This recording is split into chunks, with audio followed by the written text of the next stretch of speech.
কয়েকদিন ধরে ফেসবুকে এই ভাইরাল স্যাভয়ের ডিসকন আইসক্রিমটা দেখতে দেখতে মাথাটা এতটা খারাপ হচ্ছে যে আমি আমার জামাইয়ের মাথাও খেয়ে ফেলতেছি। সো অনেকদিন ধরে বায়না করতেছি বরিশালের যেখানেই পাও আমাকে একটা ডিসকন এনে দাও। ওমা ফ্রিজ খুলে দেখি সে একদম পুরো এক বক্স ডিসকন নিয়ে এসেছে আমার জন্য। সো দেখে এত খুশি লাগতেছিল, মানে তাড়াহুড়া করে তাড়াতাড়ি প্যাকেটটা খুলে ফেললাম। খুলে দেখলাম ওয়াও, ভিতরে 6 পিস ডিসকন আছে।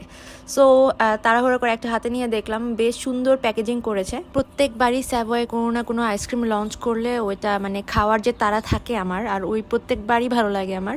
এখন এটা টেস্ট করার পালা।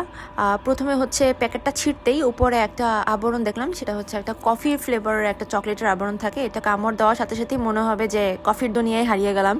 তারপরে লেয়ারটা যেটা, সেটা হচ্ছে মিন যে আইসক্রিমটা, ওই আইসক্রিমটা থাকে, ওই আইসক্রিমটাও খুবই মজার একটা ফ্লেভারের ছিল। তারপর খেতে খেতে চলে আসলাম কোন আইসক্রিমের মেইন পার্ট, মানে বিস্কুটের পার্টটা, যেটা সবার পছন্দ। এই পার্টটা মানে যখনই খাওয়া শুরু করলাম দেখলাম চকলেট গলে গলে পড়তেছিল। দেখো আমার হাতের অবস্থা কি মেসি হয়ে গিয়েছিল। তো ইয়াম্মি ছিল, মানে মুখে দেওয়ার সাথে সাথে মনে হচ্ছে গলে যাচ্ছিল। পরে হচ্ছে আমার একদম লাস্টের নিচে দেখি শক্ত হয়ে থাকা একটা চকলেট, এটা যা দারুণ ছিল, মানে একদম বেস্ট। সো কার কার এই ভাইরাল ডিসকনটা ট্রাই করা হয়েছে এবং তোমাদের কাছে কেমন লেগেছে আমাকে কমেন্ট বক্সে অবশ্যই জানাবে। আল্লাহ হাফেজ।